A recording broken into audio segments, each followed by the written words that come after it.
Rimire motora capegne eravacene rakaitavade dengane kushinga mudambudzo o uripiko mwea tenzi wakashi gisa Abrama wakapawisa pa urowa mupasimbare Simba, Simba, oh Simba, Elijah, Richi, poere nasi, ora capegne, esamosisi, ora pajobom, orukuri, tensi, tonde, rani, kare, emuti, penyi, tsitsi, apo, otomu, panyi, moyo, oti.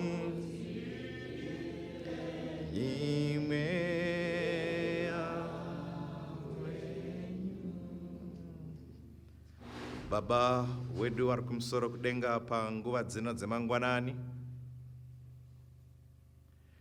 tinouya pamberi pechigaro chenyu, uye munamato wedu uri kuti ndinoda rimi remoto. Rimi remoto rakapenyera vatsvene, rikaita kuti vade denga nekushinga mumatambudziko. Mwari, tinobvunza nekukumbira, uripiko mweya tenzi? Riripiko simba tenzi? Simba, simba, simba, simba ramakapa vana Elijah, simba rakapfawisa vana Pauro, simba rakapenyesa vana Mozisi, simba rakapa Jobho rukuriro. Ko tenzi harisisipo here nhasi? Tenzi, tonderai kare, mutidirewo mweya wenyu.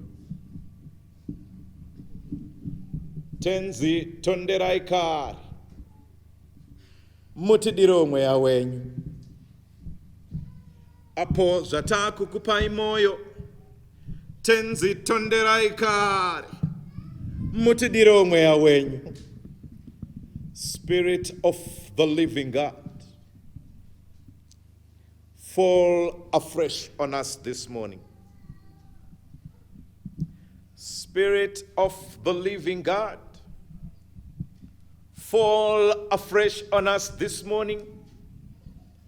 And Spirit of the living God, fall afresh on us this morning. In Jesus' name we pray, amen. Amen. Kwazwai vana vaMwari, ndokukwazisai mose muzita raJesu, amen. Mufaro wedu mukuru muzuva ranhasi, kuva pano uye kukoverana pamwe chete mukudzidzwa kweshoko raMwari.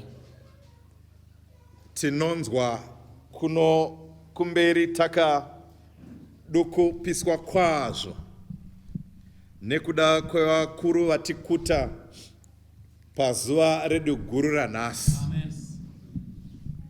Ndanzwa zvichideedzerwa, ndawanawo mukana wekukwazisana naishe wenzvimbo ino, Chief Rukweza. Mwari akukomborerei.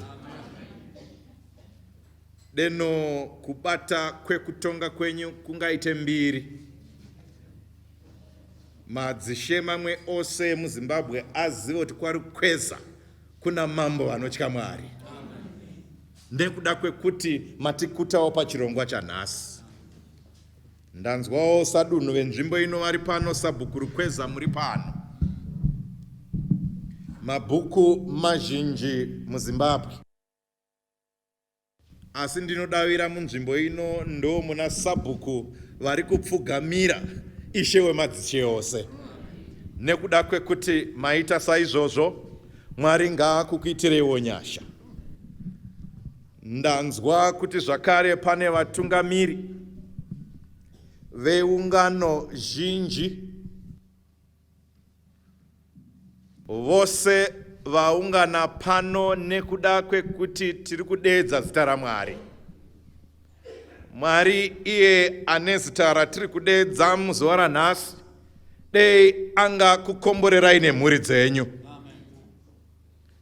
Mugore richaita nzara muno kwari kweza mumunda menyu ngakuwanikwe goho. Nekuda kwekuti makoshesa kuuyawo panzvimbo ino pari kusimudzirwa zita raMwari. Pane vabva kumasangano akasiyana siyana nevamwe vasina kana kubva kune rimwe sangano, asi vanoziva kuti takasikwa naMwari. Nekudaro muri pano. Mwari wekudenga paanorangarira vake ngaarangarire nemiwo. Saka toda kunamata kuti muzuva ranhasi patichabva pano, tibve pano tose tawana zvikomborero zvakatiringana.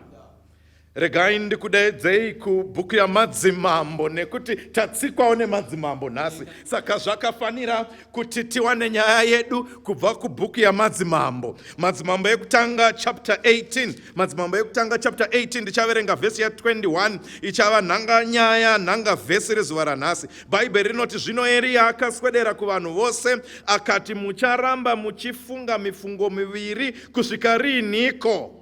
Kana Jehovha ari Mwari, mumutevere; kana ari Bhaari, mumutevere iye. Asi vanhu havana kupindura shoko rimwe chete. Musoro wenyaya mangwanani anhasi obva ati kusvikira rinhiko. Ngatinamatei. Baba muri kumusoro kudenga, mubvunzo waiswa pamberi pedu, kusvikira rinhiko. Tine mifungo miviri. Tinonamatira kuti muzuva ranhasi, kana Jehovha ari Mwari, tibve tasarudza kumutevera. Uyu ndo munamato wedu, nekuti hakuna imwe sarudzozve ingakunda iyi. Muzita raJesu tinonamata, amen. Now nyaya taverenga pana Madzimambo wekutanga chapter 18, kuti tinzwisise yose zvakanaka. Dzokai neni pana chapter 17, ndichaverenga vhesi ya1 kusvika pavhesi ya3. Bhaibheri rinoti, zvino Eria muTishbi waigara Gireadhi wakati kuna Ahabhi, naJehovha mupenyu, Mwari waIsraeri, iye wandimire pamberi pake, hapangavi nedova kana mvura makore ano, asi kana ndareva ini. Zvino shoko raJehovha rikasvika kwaari richiti, chibva pano uende kurutivi rwakumabvazuva undovanda parukova Kereti, ruri pamberi paJorodhani. Mwari akomborere kuverenga kwezwi rake.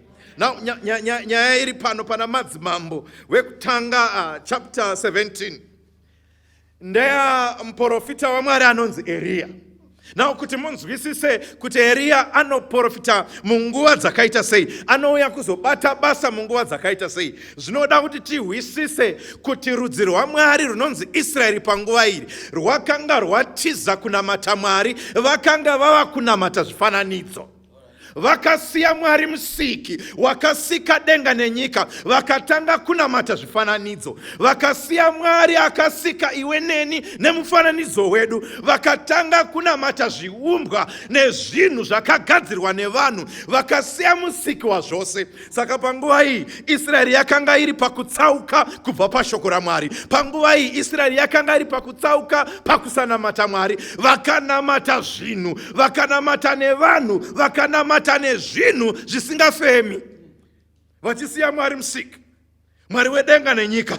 Saka mukaicherechedza nyaya iyi, muchandoona kuti chimwe chavamwari vainamatwa panguva iyi zvakanyanya nekudzika kwazvo kwazvo akanga ari ainzi Bhaari. Saka panguva iyi vaIsraeri vakanga vazhinji vavo vakanga vatsauka pakutenda, vakabva pakunamata Mwari wedenga vakanamata vamwari zvikuru vainzi Bhaari. Saka Bhaari paainamatwa, vaIsraeri vaitenda nekubvuma kuti Bhaari ndiye anonayisa mvura.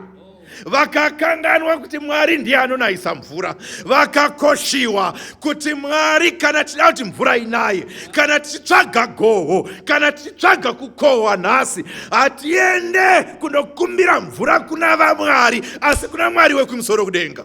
Saka panguva iyi Israeri yaitenda kuti Bhaari ndiye ainayisa mvura. Saka ndiye aikonzera kuti pawanikwe goho, ndiye aikonzera kuti mvura dziyerere. Bhaari ndiye aikonzera, ndozvavai vakakanganwa kuti Mwari ndiye anonayisa mvura. Vakakoshiwa kuti Mwari, kana tida kuti mvura inaye, kana tichitsvaga goho, kana tichitsvaga kukohwa nhasi, hatiende kundokumbira mvura kuna vamwari, asi kuna Mwari wekumusoro kudenga. Saka panguva iyi Israeri yaitenda kuti Bhaari ndiye ainayisa mvura. Saka ndiye aikonzera kuti pawanikwe goho, ndiye aikonzera kuti mvura dziyerere. Bhaari ndiye aikonzera, ndozvavaigamuchira zvaita kuti chibage chiwanikwe munamata zvisingafemi nezviumbwa. Elijah ndokungomuka achibva kunhu kusinganzi kunhu, coming from nowhere. Saka Elijah ukaverenga vhesi ya 1 pana chapter 17 kunongonza Elijah muTishbi, baba havataurwi, mai havataurwi, kuti aibva kupi hapana kwazvinotaurwa. Kungotaura kuti anga angoriwo Eria wakanga asina background, wakanga asina CV aitaurika. Regai ndikudzei vana vaMwari, hazvitsvagi vanhu vane mazita kuti timire titaure chivi nezita racho. You can come from nowhere, ugobva kusina zita, kuseri kwekuseri kwachakasara, asi unogona kumirira Mwari uri wanari ega. Unomirira Mwari uri wanari ega. Hazvitsvagi vakabva mhiri kwemakungwa, nevakakwira ndege, nevari kuchirungu kumagetsi. Pano paseri pegomo nepaseri perukova ndo panogona kuwanikwa vanomirira Mwari nekusingaperi. Kuti haizvazvi ngararami nekusingaperi. Vanhu havangabvi pamberi pekutenda nekusingaperi. Ndichamirira Jehovha nekusingaperi. Saka Elijah pfacha ndobva asimuka, iyi ndotapirirwa ndega iyi pamusoro imadzimambo ari pano, ndogona ngotapirirwa ndiri panapa. Saka Elijah angoti achisimuka akananga straight kumba kwamambo. Straight kumba kwamambo. Hapana machinda akakumbirwa kuti ndokumbirawo kumbondoona mambo. Hapana gogogoi pamusoro ishewe, pamusoro ishe ndasvika pano. Mambo wenguva yainzi Ahabu akashamisika kungoona jinda raMwari rakanga ratumwa naMwari ramira pamberi pake, kuti machinda amambo anga ari kupi. Ameno. Kuti vakomana vanochengeta vesecurity yamambo vanga vari kupi. Ameno. Pagedhi ameno pakasiyiwa pasina ruzhowa here. Mambo vakangoona pachigaro pamira munhu pamberi pavo, pfe, Elijah anga asvika. Zvikanzi handityi mambo wepande rino pasi. Zvikanzi achitaura panapa, ini ndinopika naMwari wandakamira pamberi pake. Iyi vhesi hamuna kuiwai. Zvikai naElijah naJehovha andimire pamberi pake. Now Elijah anga akamira pamberi paAhabu, asi haana kutaura kuti nemi mambo wandakamira pamberi penyu. Pakanga paina mambo anga asingaonekwi, an invisible king akanga akamira pamberi paElijah. Ndiye akatsanangurwa pavhesi ya 1 kuti Mwari wandimire pamberi pake. Ngandikudzei, timire pamberi pamambo wenyika ino yose, Mwari wekumusoro kudenga. Nyika haingamuoni tichipengereka kudai sezunde. Ndenyaya yekuti timire pamberi pamambo, Mwari wekumusoro kudenga.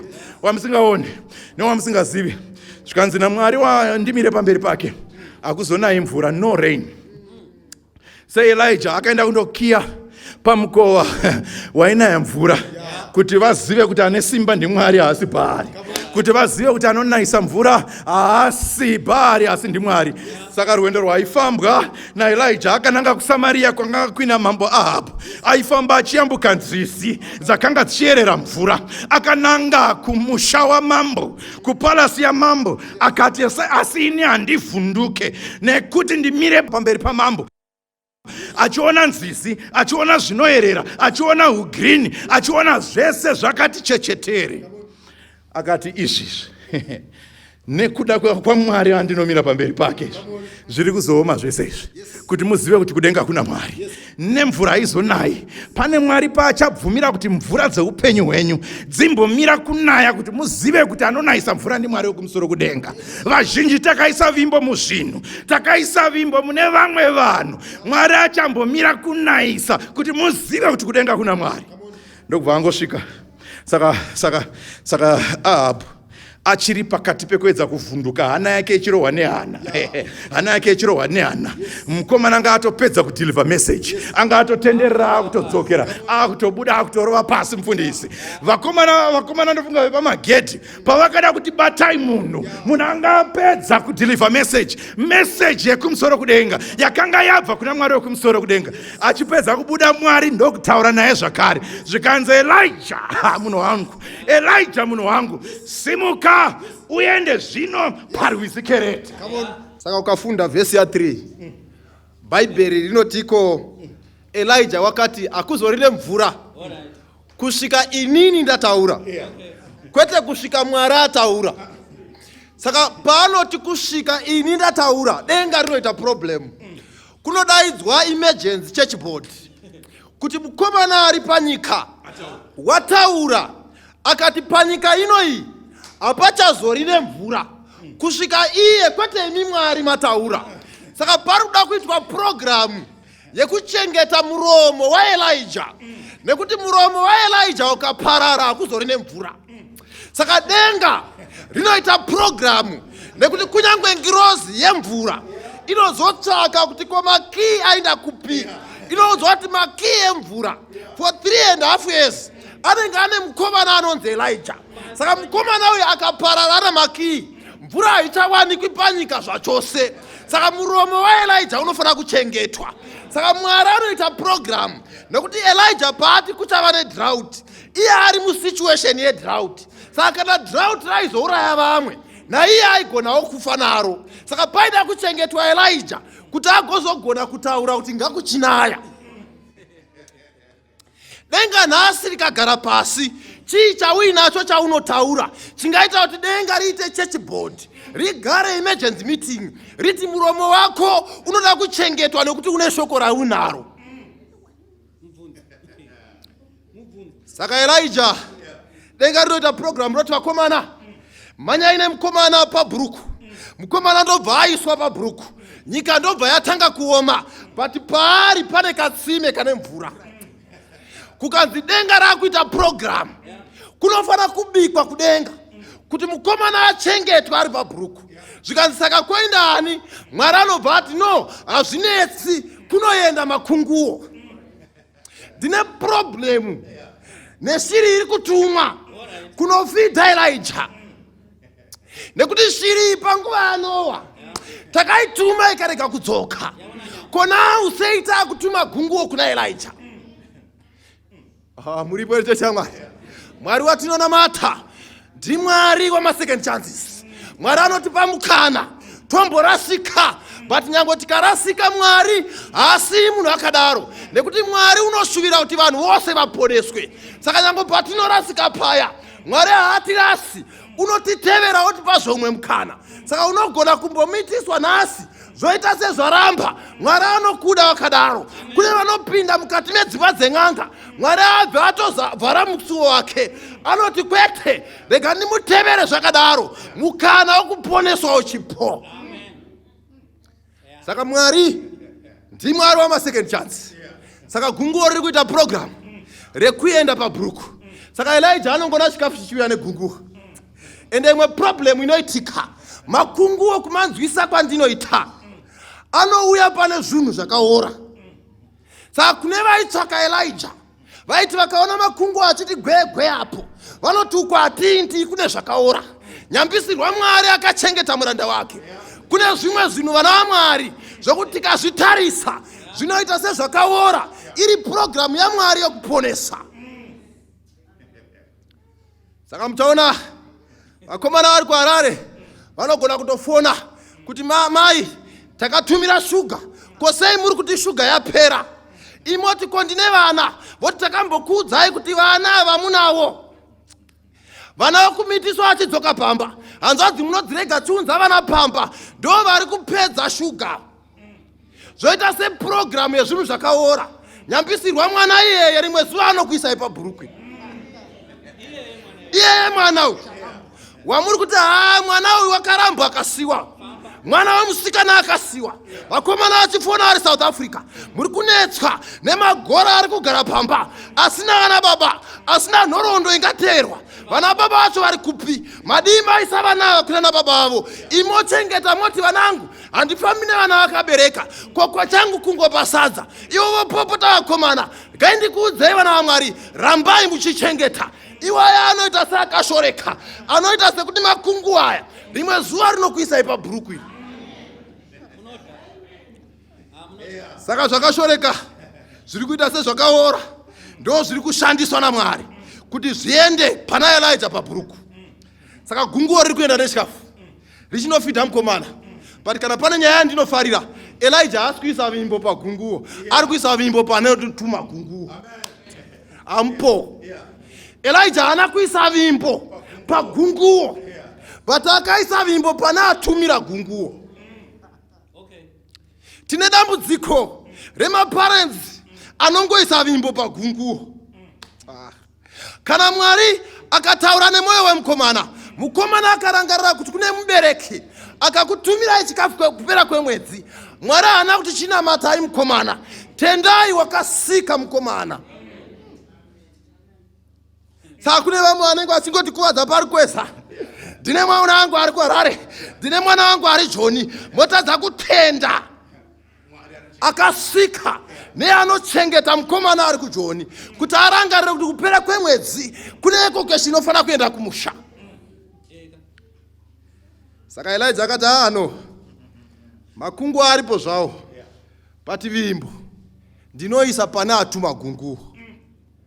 Saka Elijah, vana vaMwari, mukaverenga nyaya iyi, mukomana ari pabhuruku. Bhaibheri rangu rinoti bhuruku rakaoma. Muripo chamwari.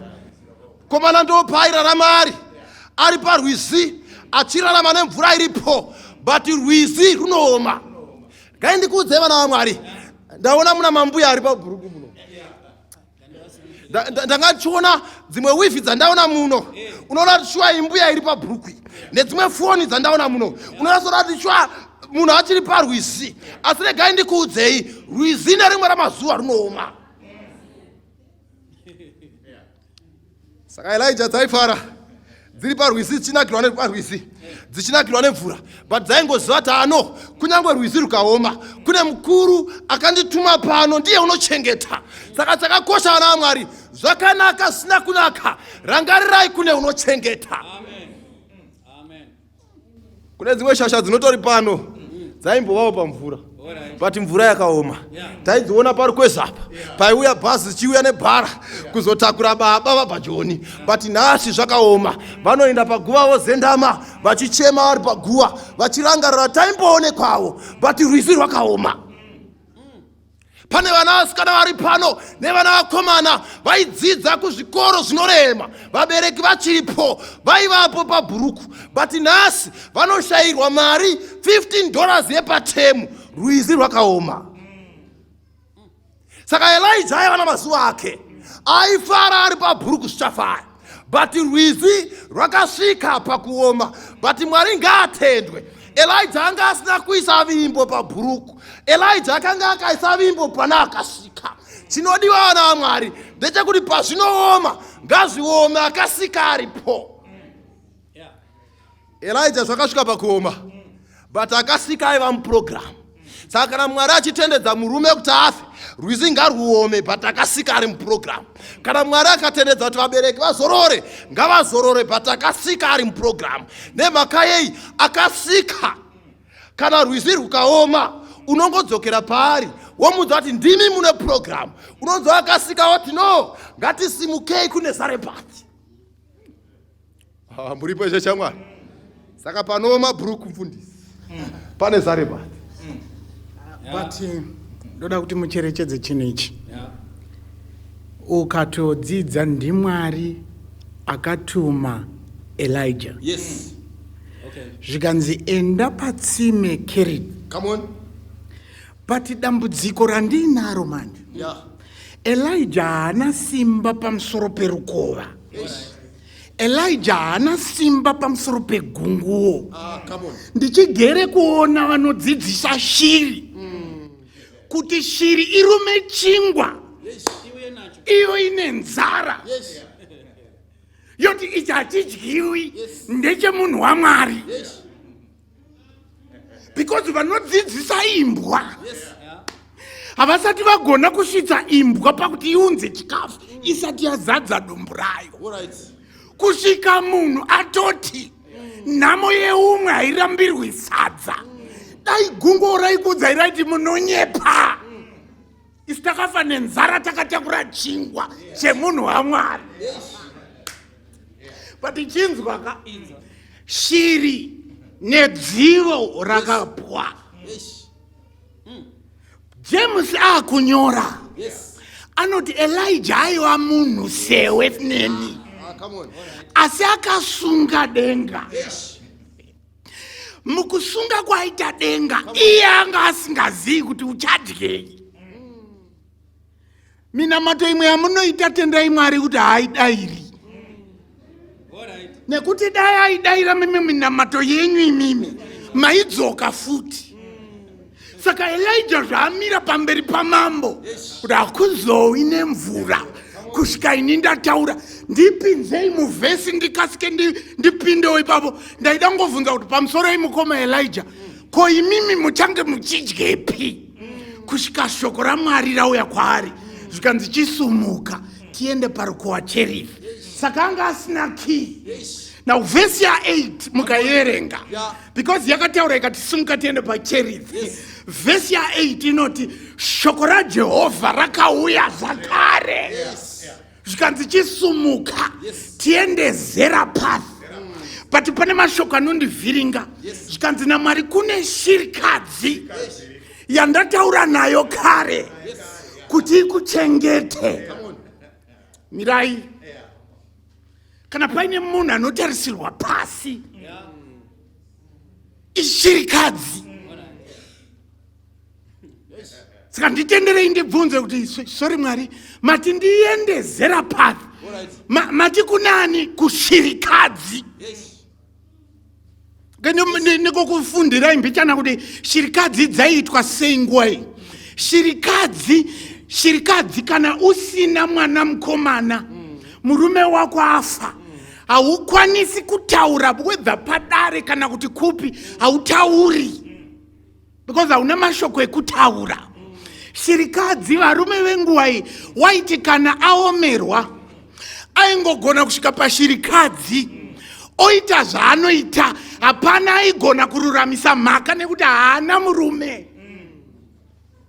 Saka Elijah ari kutumwa kushirikadzi. Kushirikadzi kunei chandinogona kuwana kana rukova rwambooma. Handiziva kuti bheka rekudenga rarapira flawa here. Mashandiro aMwari anondishamisa. Kana gungu raitakura chingwa chabikwa kudenga, muri kuti kudii Mwari? Ndakafunda ndikati Zarepati zvinomborevei? Zarepati zvinoreva kuti refinery. Refinery ndo kuchigayo. Ukatora ngoda yako tikachera mugomo iro, tochera towana zvatinowana, tinozviendesa kuchigayo. Kuchigayo vanoti kumugigo, kunogigwa dombo. Kwagigwa dombo rogezwa, ropepetwa, rapepetwa, tochiwana ngoda tokudza kuti une 5 mapoints. Because rapepetwa Saka Zarephath zvinoreva kuti Elijah kwawakuenda wakunopepetwa. But chichakupepeta ishirikadzi. Kana muine shirikadzi munodzaifanirwa kuti amen. Nekuti ndo rusero rwaMwari runopepeta vanhu vaMwari. Saka asvika, ukaramba uchifunda, asvika zvikanzi ndokuona mukadzi ari kunhonga tsotso, zvikanzi naElijah pamusoro yambuya ndokubva asimudza musoro, zvikanzi dondipaiwo mvura. Mira, kwanzi kune nzara munguva yedrought, chinhu chinonetsa imvura. Zvikanzi dondipaiwo girazi remvura. Mukadzi ndokufunga zvikanzi okay, kana paine chinhu chisinganyimwi munhu imvura, kunyangwe iri kunetsa, kunyangwe tiri munzara. Zvikanzi ndoenda ndokumupira gotsi, zvikanzi muri kuuya nemvura mouya nechingwa.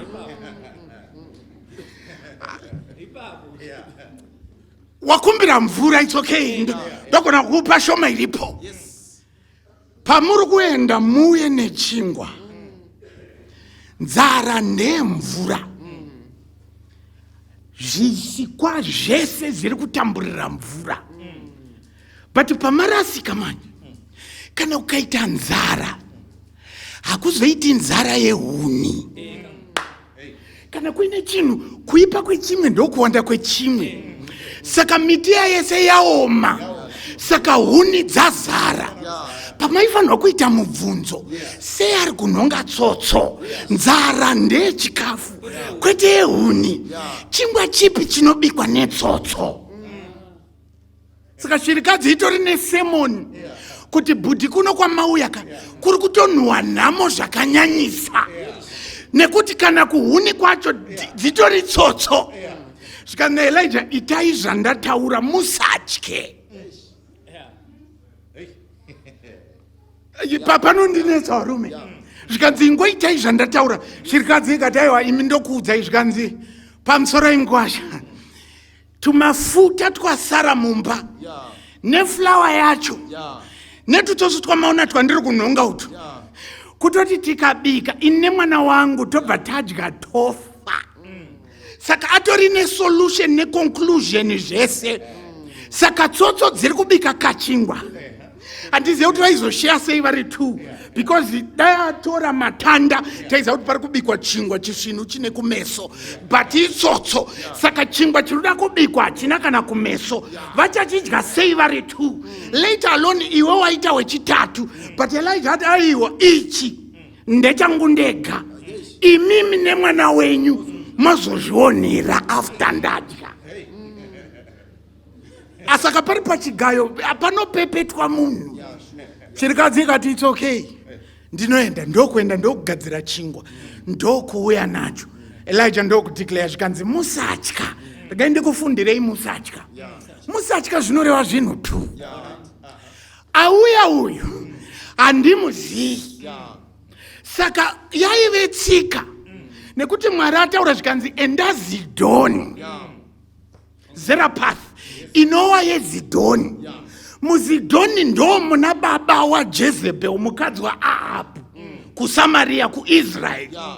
But MuZidhoni munonamatwa Bhaari.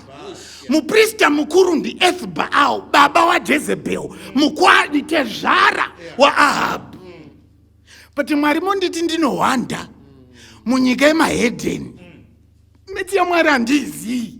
Mwari kana akuita nyaya dzake, anokuisa pekuti iwe unofunga kuti Mwari zvaaita hazvina njere, but zvaaita akutuma kuti uende unopepetwa. Saka paanouya nechingwa, Elijah anotya, zvikanzi chitarisai ndokuona mafuta haana kupera, flour haina kupera. Zvikanzi chibika izvenyu nemwana ndokubika, ndokuona mafuta haana kupera, flour haina kupera. Vazhinji munosarira pamiracle. Miracle handiyo ine nyaya. Miracle yanga yauya kuti iratidze kuti asvika uyu munhu waMwari. Ndokugara 1 week, 2 weeks, 1 month, Bible haritauri. but rinoti kwapfuura chinguva chikomana cheshirikadzi charwara ndokufa. Now mukaramba muchirava vhesi ya17 mukadzi anouya nehasha kuna Elijah zvikanzi wauya kuti mhaka yangu itambanudzwe pamberi paMwari kanyi. Inzwa mashoko. Wauya kuti mhaka yangu irangarirwe pamberi paMwari. Elijah haana kumupindura. Zvikanzi mwana ari kupi? Ndokupuwa mwana. Ndokuenda muupstairs mairara. Ndokumuwaridza pamubhedha.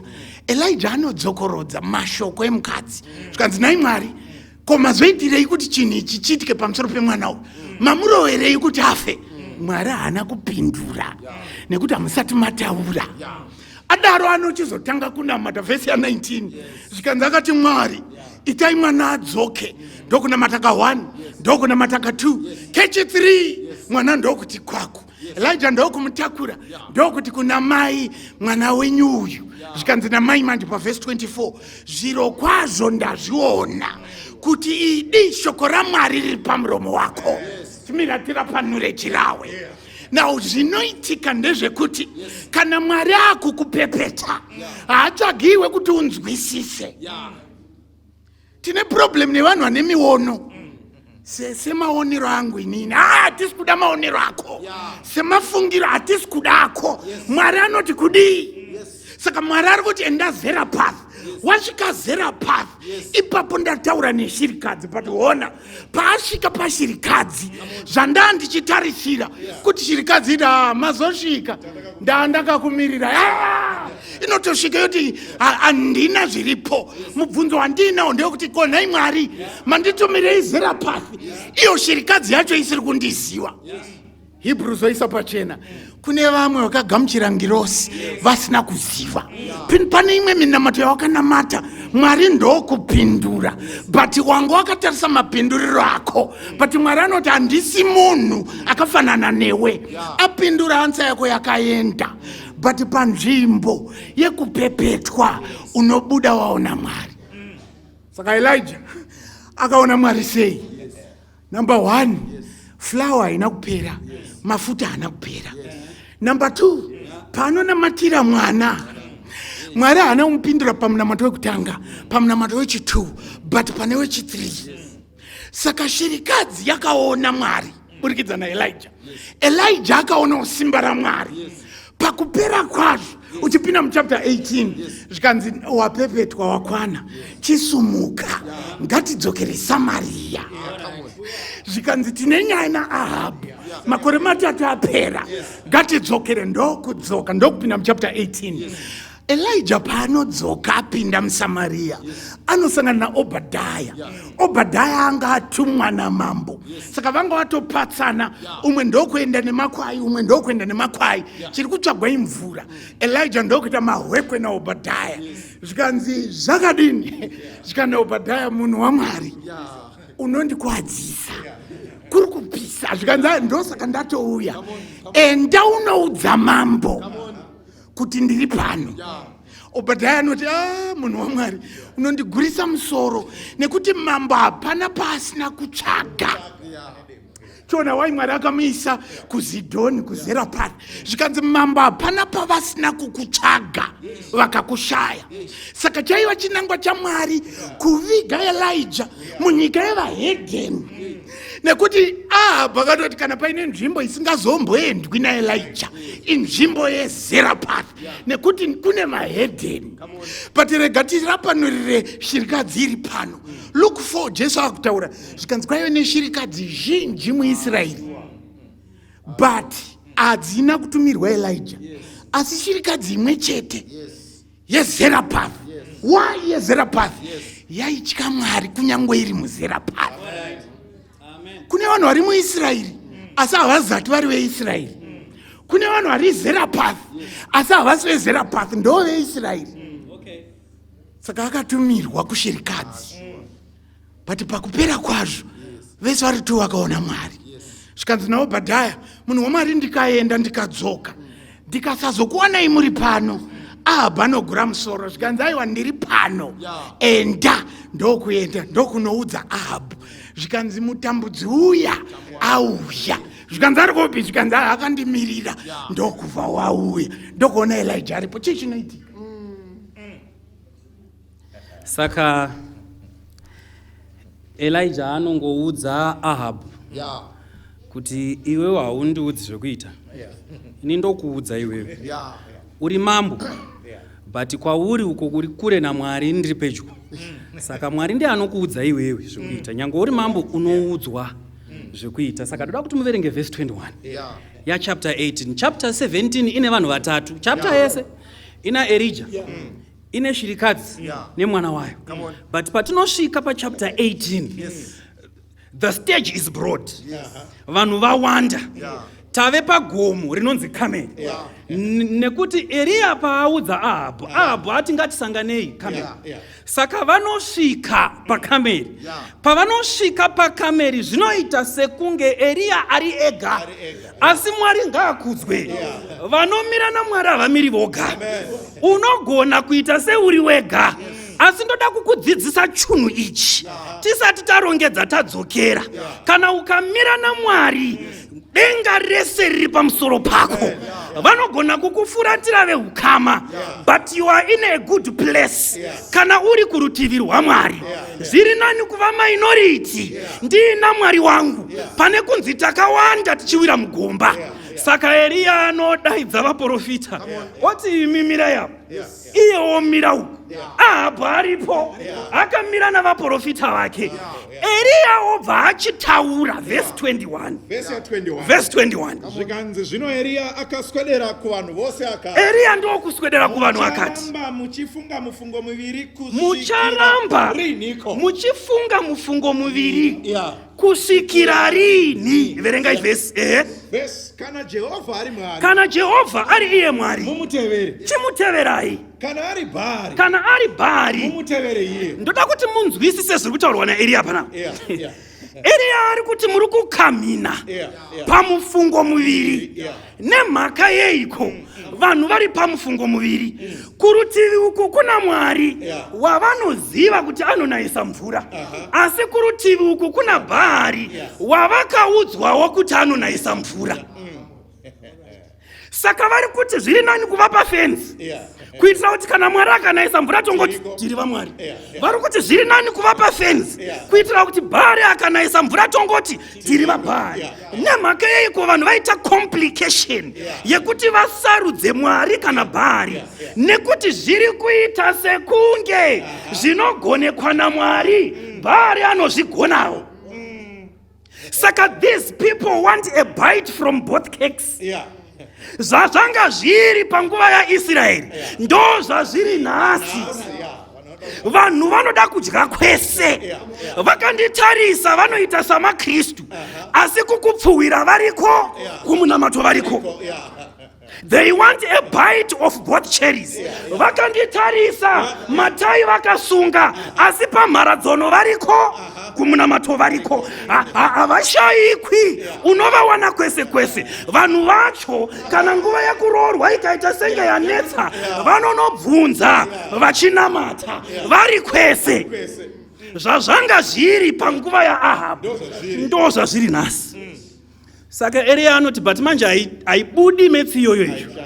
Hatikwanisi kunamata Bhaari naMwari kawani. Hazviitika kuti gumbo kana rarwadza, moti apa muri kucheka nereza muchiisa muti webhatiri, uku muri kuudza Mwari kuti gumbo riri kurwadza. Hazvibudi. Hamukwanisi kuva kwese. Ndo zviri kutaura Eria. Kana Mwari ari Mwari, munamatei. Asi kana Bhaari, saka Elijah ari kuti it's an either or situation. Kana usiri kutevera uyu, uri kutotevera uyu. Vamwe baba vakazomboti haewa ini ndiri pafenzi, Mwari ati kudivi kwangu ndeuku, Satani akati kudivi kwangu ndeuku. Vamwe baba vakati haewa ndiri pafenzi, Satani akati nefenzi ndeyangu futi.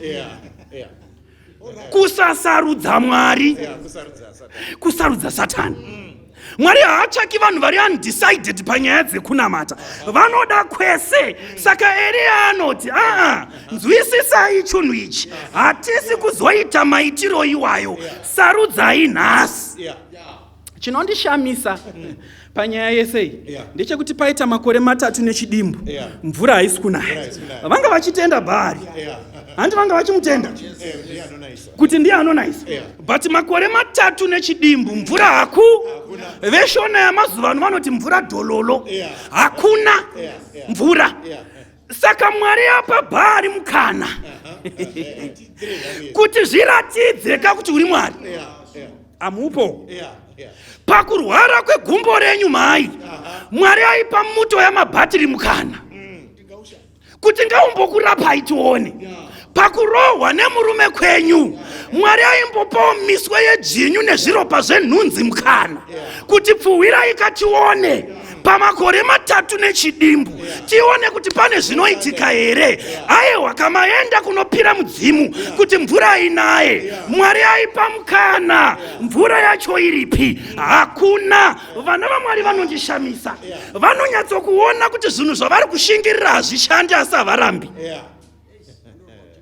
Unoramba uchizvida vanhu ava vari kunzi munoda Mwari upi vari kushaya kuti voda Mwari upi and yet God apa Bhaari mukana wekuti azviratidze kuti ndi Mwari. Hapana here chinhu chauri kuramba wakabatirira chakaratidzwa naMwari kuti hachishandi nekuti variko kwese vane maCV anoenda zviri straight napadhoo kwozoita mamwe anoenda nekuhotera kuti vawane basa.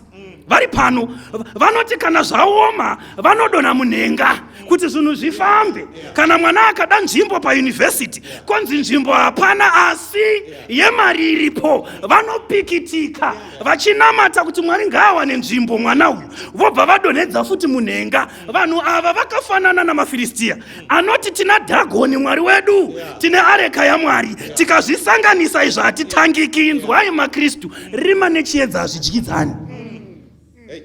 Munondiwa here kuti kunoku uri kuya all night kumba pamubhedha pagumbo rekurudyi pane chibhotoro chine mvura yekuti kana wapedza kugeza unonza upukuti unojamba kusvika waoma.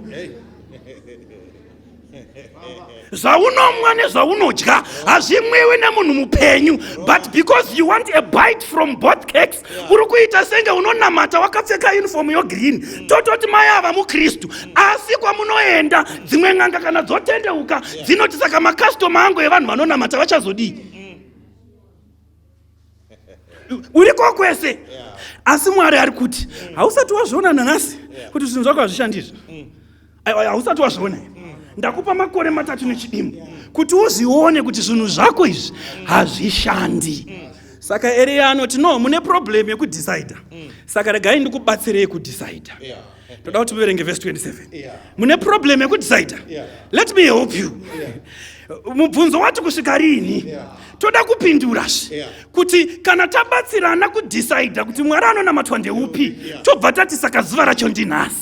Saka toda kuti tiverenge nekuti vanhu ava vanonzi vaita aritari yavo vasarudza nzombe yavo vakatanga kunamata kubva mangwanani vakanamata kusvika masikati Eria ndo paakazotaura akati kudii zvino panguva yamasikati makuru Eria akavaseka. Eria ndo kuvaseka Akati danidzirai kwazvo danidzirai stereki zvimwe uri pakufunga mirai number 1 wenyu Mwari unofunga namamwe manzwi wenyu Mwari unopererwa.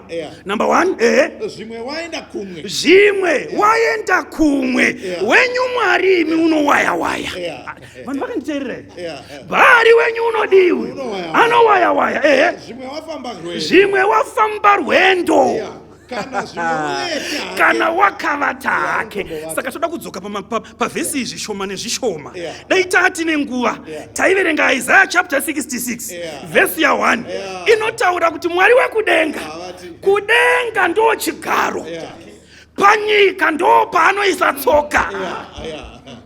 Saka uyu Mwari haaendi kumwe nekuti wakatozadza nyika. Vanhu havasi kundiwa iwe wavo Bhaari wedombo anogona kuwanikwa mubedroom asi mukicheni hapana nekuti dombo rakanzi bedroom ndo riri kunetsa. Isai dombo mubedroom asi wavo Bhaari kukicheni hakuna. Mwari ngaakudzwe naMwari wekudenga chigaro chake chiri kudenga anoisa tsoka panyika. Wavo waMwari ari localized kana vasina kutoenda pasi pedombo kurwizi hazvifambi. Bhaibheri shoko raMwari rinobva rati waenda kumwe ukaverenga mapisarema 137 David anobvunza kuti ndingaendepi kupi kwandingaenda ndikakushayai. Saka wedu Mwari watinonamata wamunofanira kusarudza nhasi haafambi rwendo nekuti kwawaenda uriko. Ukadzidza kunonzi pamwe uvete. Ko watinonamata unodii? Verenga mapisarema 121 vhesi ya4 inoti muchengeti waIsraeri haakotsiri kana kuvata. Mwari wamunonamata wamunofanira kusarudza. Imi muri kunetseka kusarudza pakati pamatombo naMwari wekudenga. Imi muri kunetseka kusarudza pakati pemicheka naMwari wekudenga. Imi muri kunetseka kusarudza pakati pehuku nhema naMwari wekudenga, huku chena naMwari wekudenga, guva rakadirwa doro naMwari wekudenga. Sarudzai apa, it's easy. Watiri kukutengeserai uyu haafambi rwendo havati. Saka ukadzidza uchaona kuti vanhu ava Bhaari wakanga apuwa mukana akakonewa, asi vanhu ava Mwari wakataura navo. Saka mukana wavo wapfuura. Mukana wavo wapfuura. Eria anouyawo vaka yake aritari. Oti mukana wangu varume avaka aritari oti dirai mvura, dirai zvose, isai zvamungaita. Eria wakanamata. Hapana kumbotora nguva, moto waMwari wakabva kudenga ukananzwa namatombo pakashayikwa chinhu. Ndiyeyu Mwari ari kubvunza kuti kusvikira riniko muine mufungo muviri? Hamuoni here kuti ndini Mwari wamunofanira kunamata? Ndini Mwari wamunofanira kunamata. Ndakazombofunda pane rimwe bhuku romwe munyori achiedza kufunga kuti but nemhaka yei vanhu vaprofita vaBhaari vakatora nguva refu, ko Satani wakanga aendepi? Nekuti paKameri nyaya haizi pana Ahabhu naElaija. Nyaya ndeyaMwari naSatani. Sumudzai pfungwa dzenyu. Nyaya haisi pana Ahabhu naEriya. Nyaya ndeyaMwari naSatani. Israeri nhasi inofanira kuziva kuti Mwari ndiani. And when it's time for God to be known, God rises to the occasion. Mwari wakasimuka akanaisa moto, Israeri ikaziva Mwari. Saka ukaverenga vhesi uchidzika unobva wanzwa pakanaya moto, vakagwadama pasi vose vakati aiwa Mwari wekudenga ndiye Mwari. Zvedi Mwari wekudenga ndiye Mwari. Asi mubvunzo wangu unoti chiiko chakaitika Satani anga ari papa nekuti ndiye nyakunyengera. Chii chakaitika kuti nguva yese iyi ipere mvura moto usati wanaya? Ukaverenga munyori anoti Satani aitodawo kunayisa mheni.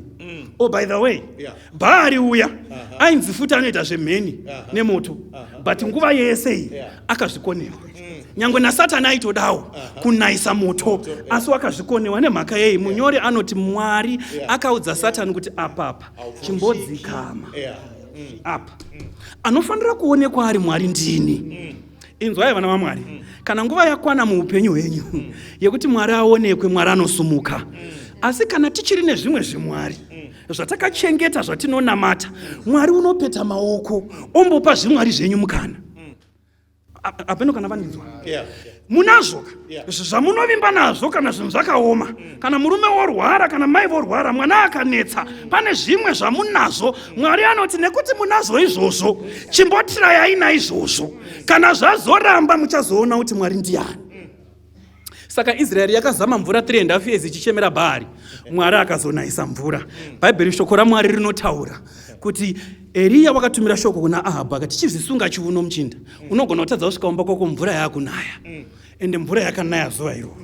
Bhaibheri shoko raMwari kana ropedza nyaya pavhesi ya 39 rinobva rati vanhu vose vakati vachizviona vakawira pasi nezviso zvavo vakati Jehovha ndiye Mwari, Jehovha ndiye Mwari. Vhesi 37 Eria achinamata anoti ndinzwei Jehovha, ndinzwei kuti vanhu ava vazive kuti imi Jehovha ndimi Mwari, uye kuti ndimi makadzosa mwoyo yavo kwamuri. Nemhaka yeiko pakaita drought muIsraeri, Mwari aitsvaga mwoyo yavanhu. Nemhaka yeiko paita mwana azokanganwa kuti mai variko kumusha, Mwari ari kutsvaga mwoyo wamai.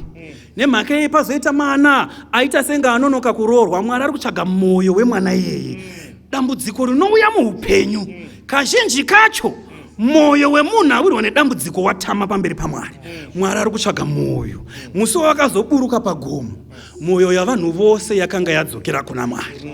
Ndakuita rukoko masikati ano nemunhu anoti Mwari, ndandichinetseka kusarudza.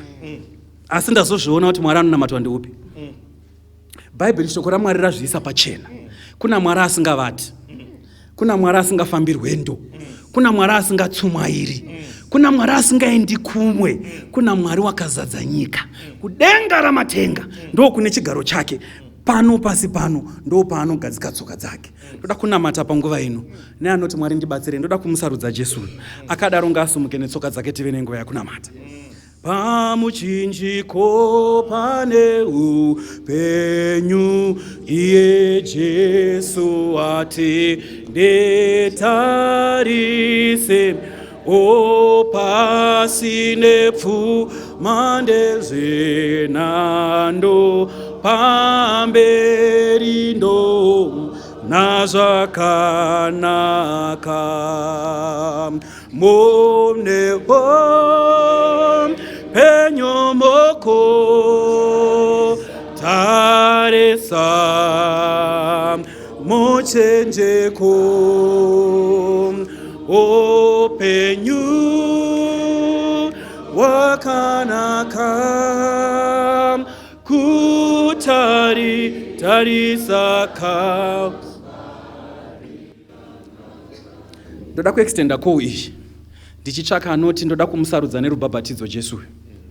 Ari panoti ini ndoda kubhabhatidzwa. Ndanga ndisati ndasimbisa sarudzo iyi nenzira iyi. Ndoda kusimbisa sarudzo yangu yaKristu asingavati, anogara akanditarira nguva dzose. Ndoda kumutevera, ndoda kusimbisa sarudzo yangu nerubhabhatidzo. Ndinomira paJorodhani nekunangisisa kunyika yeKenani, uko kune musha. Tichazorora kunyika iyakulenga muvashoma, tichazorora ikweyo toimba riyo rwaMozisi naJesu tichazogara kumakomo akanaka uriko kupenya uko Kristu anotonga akuchina dima. Tichazorora kunyika iyakulenga muvashoma, tichazorora ikweyo toimba riyo rwaMozisi naJesu tichazogara. Ndichasvika kuriniko nekukomborerwa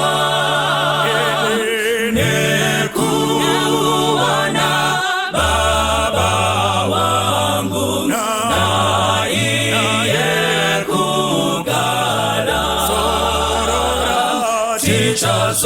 Tichazorora kunyika iyakulenga muvashoma, tichazorora ikweyo toimba riyo rwaMozisi naJesu tichazogara. Moyo wangu wafarira unoda kuyenda chichiro chouya ndashinga kufamba. Tichazorora kunyika iyakulenga muvashoma, tichazorora ikweyo toimba riyo rwaMozisi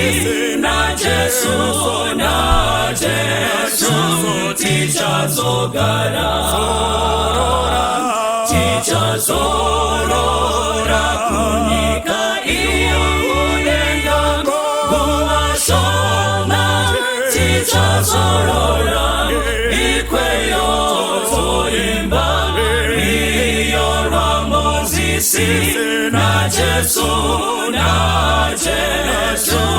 tichazogara